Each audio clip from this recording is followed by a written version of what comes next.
Bien. Ben, moi, j'ai le plaisir d'accueillir, enfin, ils sont chez eux, puisque ce sont tous les deux des membres de Copain, Laurence Fourcade, de Keolis, et Jeanne Damet, d'Orange Labs. Bonjour. Qui vont tous les deux nous parler d'un sujet très, très important dans le domaine des communautés. Non pas que les autres sujets n'étaient pas importants, hein, mais celui-là peut être très bloquant. C'est quels sont les liens entre une communauté et l'organisation formelle de l'entreprise. Alors, maintenant, de plus en plus de communautés ont des espèces de mandats donnés par le management, et c'est pas mal, c'est une bonne pratique. Ceux qui n'ont pas de mandat formel peuvent avoir quelques ennuis, notamment avec un certain nombre de populations, les experts, les managers de terrain, les managers, les top managers, toutes les sociétés, enfin tous les départements fonctionnels qui sont en charge d'un domaine. Et ces personnes peuvent se sentir dépossédées de leur domaine d'autorité. Ils peuvent se sentir aussi agressés parce que quand on leur pose des questions, quand on échange sur les thèmes, ils peuvent penser que ça remet en cause leur pratique, leur autorité, etc., leur façon de faire. Alors je noircis le trait, hein, mais ça arrive. J'ai personnellement une histoire là-dessus, ce que j'ai pris en pleine tête. Aussi, pas mal de gens craignent l'ouverture, le dialogue, etc., parce que ouvrir, échanger, c'est s'exposer. Et s'exposer, ben, c'est pas forcément confortable, surtout quand on est surbooké, etc. Ouais. Alors, ben, toutes les deux, vous allez nous parler de vos expériences, mais si vous pouviez aussi nous dire comment est-ce que vous avez des problèmes de cette nature, et si oui, comment vous les avez réglés lors de votre exposé. À toi, Laurence, pour Keolis. Keolis, pour la dimension, comment tu as appelé ça exploitation, c'est ça?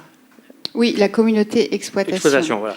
Alors, j'ai essayé d'être une très bonne élève. On m'avait demandé 4 slides, donc j'ai fait 4 slides, mais je n'ai pas présenté Keolis, alors je vais le faire à l'oral.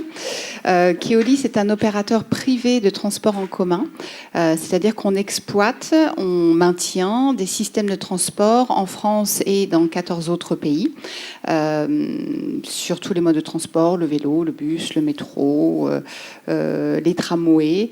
Et donc, nous sommes un groupe de 57 000 collaborateurs avec un besoin d'échanger et un démarrage de démarche de gestion des connaissances il y a 4 ans. Parce que bien évidemment, même si les contextes sont différents, on a un besoin de résoudre un certain nombre de sujets qui finalement sont les mêmes et un besoin d'entraide entre les différentes filiales pour gagner du temps et également trouver les solutions plus rapidement. J'ai un problème avec le micro, je crois.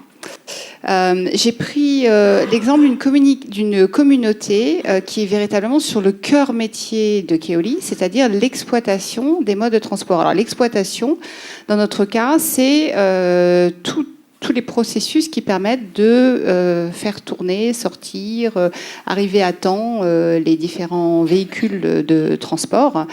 Et cette communauté a été créée en juin 2015, donc il y a un peu plus d'1 an, c'est finalement pas très long, 6 mois après le lancement de notre plateforme de collaboration. Alors c'est à noter, en tous les cas chez nous c'est notoire, dans le sens où il y avait un grand besoin d'échange, mais cette communauté, elle a choisi de prendre son temps et de bien structurer la façon dont elle allait héberger et piloter ces échanges entre exploitants de façon à donner un cadre qui serait efficace. Donc là, vous avez une copie d'écran de la page d'accueil de la communauté des exploitants qui a, je ne sais pas si on le voit ici, 882 participants. Et donc c'est une communauté dans laquelle on va retrouver des documents de référence sur l'exploitation et sur les outils disponibles pour les exploitants pour faire leur métier. Mais on va également trouver 2 forums, un forum en français, un forum en anglais, de façon à donner la parole à tous ces sachants et ces gens qui s'assurent que le service est rendu aux passagers tous les jours, sur des sujets qui sont extrêmement divers, mais qui sont également du quotidien, ou au contraire, qui tiennent plutôt de projets sur des thématiques d'amélioration de la performance. Le knowledge management a bien évidemment été très impliqué dans le lancement de cette communauté et on a adopté certains partis pris chez Keolis au moment du lancement de notre outil de collaboration, c'est-à-dire qu'on a décidé de centraliser l'ouverture des communautés au knowledge management de façon à pouvoir accompagner ces animateurs. Et j'entendais parler tout à l'heure de RSE et comme quoi les communautés dans la RSE parfois peuvent faire concurrence aux communautés plus organisées d'un point de vue échange de pratiques.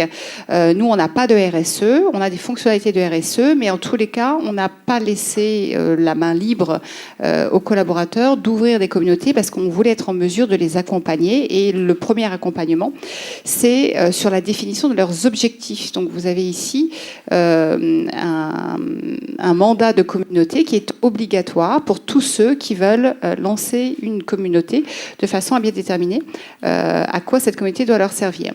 Alors, un des premiers éléments, au-delà de déterminer si il y a bien un sponsor, s'il y a bien des animateurs de communauté, parce que s'il n'y a pas d'animateurs de communauté, eh bien, on ne peut pas ouvrir de communauté, c'est les objectifs de cette communauté. Donc, on les aide à définir ce que peuvent être ces objectifs. Et si on vient vers nous en nous disant, eh bien, je veux animer un réseau d'experts, on leur dit très bien, mais encore, parce qu'animer un réseau d'experts, c'est relativement vaste.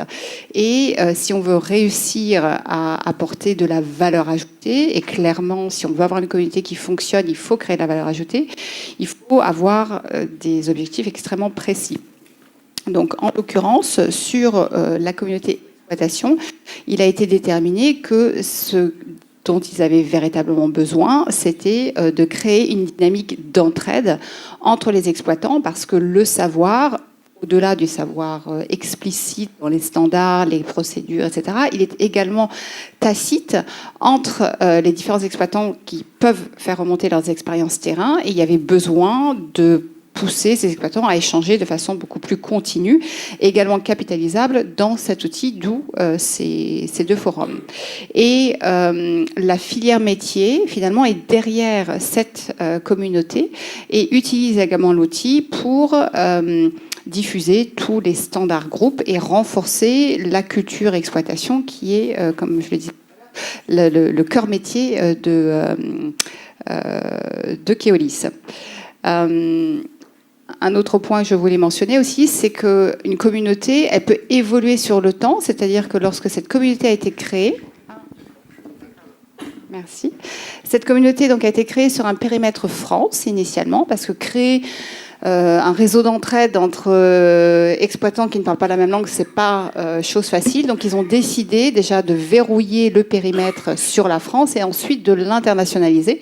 Et lorsqu'on s'est penché sur le sujet, donc en juillet 2015, comme quoi la communauté devait s'internationaliser à l'automne 2016, je suis ravie de vous dire qu'il y a 2 semaines, elle a été ouverte sur un périmètre international. Donc les choses effectivement se font de façon extrêmement précise et démontrable. L'objectif premier de la communauté, il a été atteint et donc on parlait bien d'entraide entre experts du terrain sur des sujets donc très très variés. Lorsque j'ai fait cette capture d'écran la semaine dernière, il y avait plus de 100 conversations qui avaient été lancées avec des retours qui viennent véritablement des gens du terrain et on parlait de profils et peut-être de types de fonctions qui peuvent fonctionner ou pas. Moi, ce que ça m'a évoqué, c'est que sur l'exploitation, et une autre communauté qui fonctionne maintenant également, c'est la maintenance, qui est le deuxième cœur métier sur notre métier, c'est qu'on m'avait dit initialement, oui, ça fonctionnera pas, ces gens-là, c'est des gens du terrain, ils sont toujours à aider leurs conducteurs, à gérer les problèmes, une panne, ceci, cela, donc ce ne sont pas ces personnes-là qui viendront se connecter dans un outil pour échanger entre collègues. Et au niveau de la maintenance, on m'avait dit, mais tu te rends pas compte, bon, déjà la connexion Internet, ça fonctionne pas très bien dans les dépôts. Et en fait, ça fonctionne. Donc je pense qu'au-delà de la fonction même ou du type de métier, c'est plutôt une attitude, une envie et tout simplement un besoin qui est rempli par ces échanges qui adressent véritablement les aspirations des différents collaborateurs. J'ai aussi mis deux citations, enfin deux commentaires qu'on avait recueillis lors d'un jeu qu'on avait lancé l'année dernière sur le type d'effets secondaires qui peuvent résulter de ce type de communauté. Bon, cet outil peut être très puissant et nous sommes restés trop longtemps cloisonnés dans nos filiales. Ça, c'est les gens du terrain qui le disent. Alors, il faut faire attention parfois à ce que le top management peut dire. Oui, mais finalement, mes gars, ils n'auront pas le temps. Eux, ce qui est important, c'est de sortir leur bus, c'est pas de faire sortir les bus d'une autre ville. Et bien finalement, les gens du terrain disent si, on a quand même des choses à échanger entre nous. Et puis la deuxième cotation que j'aimais beaucoup, c'était j'ai au travers de ces échanges sur le forum pu avancer sur certains sujets, obtenir de l'aide. Et je sais maintenant que je peux compter sur la communauté. Il ne parlait pas de la communauté dans l'outil, il parlait de la communauté, une véritable communauté d'entraide entre sachants. Alors, j'ai réfléchi aux clés de succès et un retour d'expérience qui pourrait être utile pour ceux qui se lancent ou ont encore besoin peut-être d'arguments pour convaincre leur management. Le premier point chez nous, chez Keolis, ça a été de cadrer donc les objectifs de façon extrêmement précise.